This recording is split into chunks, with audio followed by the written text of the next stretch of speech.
his brother-in-law is an army commander CST depot. His brother is also brigadier. They will call all you to come. Almost all the generals have visited my house, right from Tabaya, Thuram,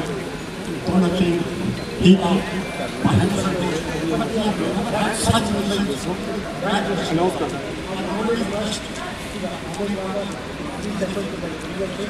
Please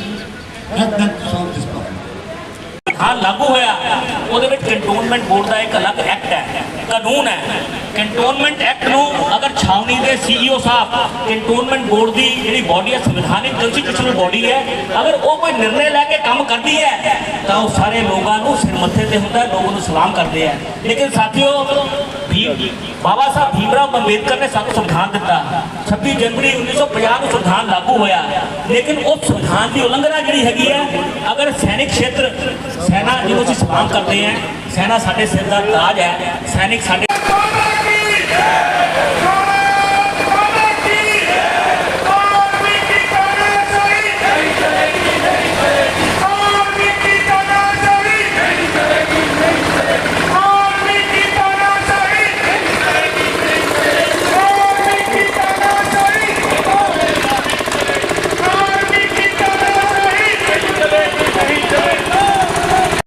बाकी भी cantonment में अगर उसकी duty लगती है तो civil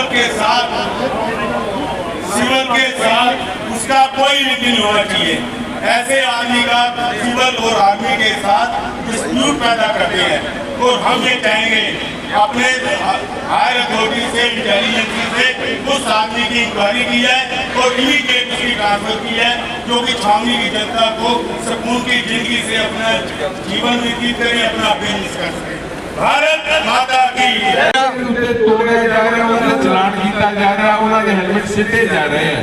हर कोई गरीब आदमी थोड़े स्टैंडर्डाइज हेलमेट वगैरह नहीं ले सकता पर जे फिर भी और रूल मान के आपके सिर से हेलमेट लैके आपकी सेफ्टी से जा रहा है तो मेरी दोनों बेनती है कि तुसी पुलिस प्रशासन ना बनो तुसी सहूलत दो जे तुहानू लगदा है कि कुछ गलत है तो तुसी हेलमेट की ड्राइव भी चलाओगे तुसी फ्री वंड लो ਜਿਹੜੇ ਲੋੜਵੰਦ ਨੇ ਉਹਨਾਂ ਨੂੰ ਹਾਲਾਂਕਿ ਜੋ ਤੁਸੀਂ ਧੱਕਾ ਉਹਨਾਂ ਦੇ ਨਾਲ ਕਰ ਰਹੇ ਹੋ ਬਹੁਤ ਨਿੰਦਣਯੋਗ ਹੈ ਸੋ ਮੇਰੀ ਇੱਕੋ ਬੇਨਤੀ ਤੁਹਾਨੂੰ ਸੀਓ ਸਾਹਿਬ ਕੰਟੋਨਮੈਂਟ ਬੋਰਡ ਦੇ ਸਾਰੇ ਅਫਸਰਾਂ ਨੂੰ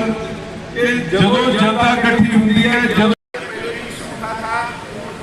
22-23 में ये सेटल हो गया था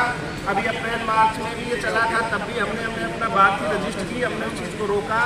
अगेन ये बंद हुआ है तो आप सबकी बातें पीसीबी साहब ने तक मैंने भी पहुंचाई सर भी अवेयर थे जो कंसर्न अथॉरिटी थी उन तक ये बात पहुंची है और आपका रजिस्टेंस काम आया है और ज़रूरी भी है क्योंकि बंद करना चाहें कर सकते हैं but after following the due procedure objections invite होंगे सुनवाई होगी बात मिनिस्ट्री तक जाएगी तब जाकर के बंद करना है नहीं करना ministry is the completed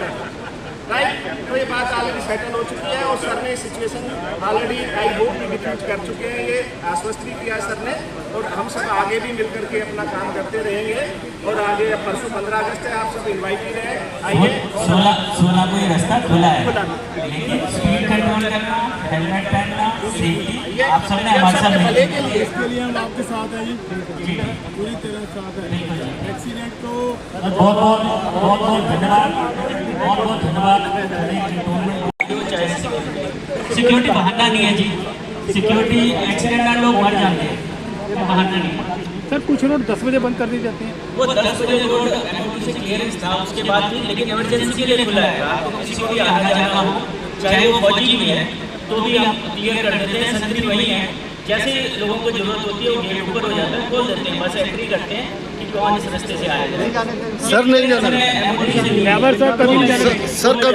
sir जाने नहीं देते हैं ये तो पर्सनल प्रॉब्लम है कोई सर्विस सेक्टर होता कोई नॉर्मल होता ये में जाके आप बता सकते बाकी हेलमेट कोशिश करो कि प्रॉपर हेलमेट पा के चलें ताकि किसी की जान ना हेलमेट इज द सेफ्टी ना वो रोड इतनी हेलमेट खोल लेते हैं हेलमेट बल्कि कंटेनमेंट के अंदर रूल्स फॉलो करने चाहिए हेलमेट ला के चलना चाहिए तो CMP के थ्रू ये रूल इन्फोर्स किया गया सिविल पुलिस ने भी मदद मांगी कि हेलमेट पा के चलें हेलमेट प्रॉपर हो गया ISI मार्क का ये रूल इम्प्लीमेंट करते समय CMP या फिर फौज ने थोड़ी ज़्यादा सख्ती करनी लेकिन ये बारे मेरी सीनियर और ज़्यादा गल होती रही कि असी किस तरीके चीज़ों को कंट्रोल करेंगे।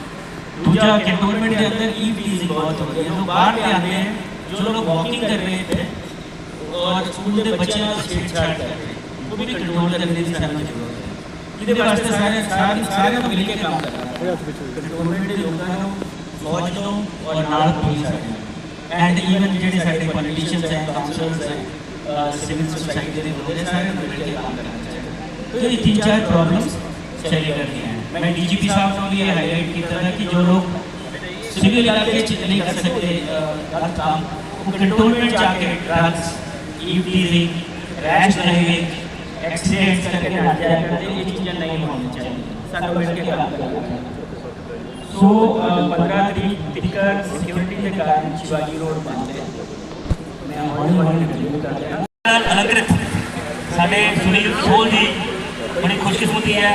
कि पब्लिक के नुमाइंदे में कहना पड़े कि पब्लिक के हकों नहीं लड़ते हैं और कैंट के लोगों को बेहतर जीवन और बेहतर चीज़ा देने लिए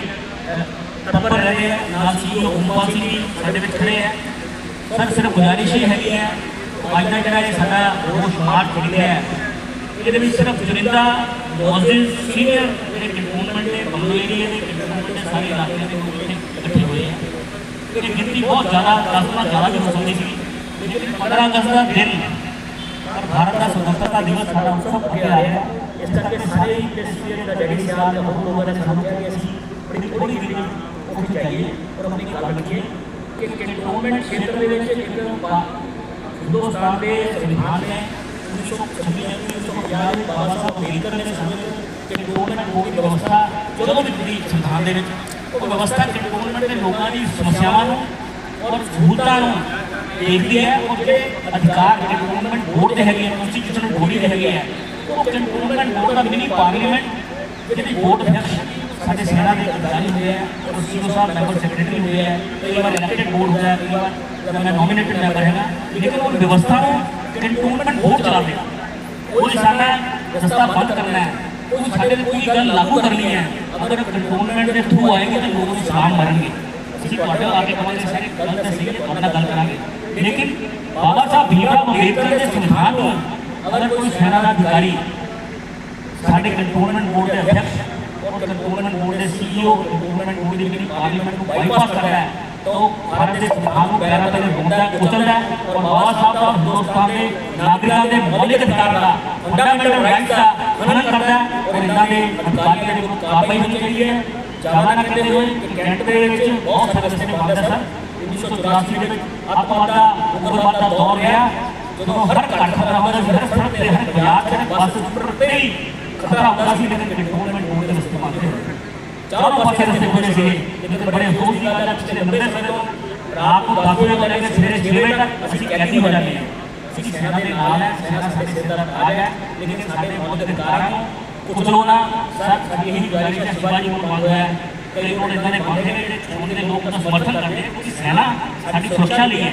सेना के नाल खड़े हैं। लेकिन सर छावनी का व्यापार, छावनी का विद्यार्थी, छावनी के लोग जो आने जाने वाले हैं लोगों ने अपने रस्ते बदल लिए, छावनी के रौनक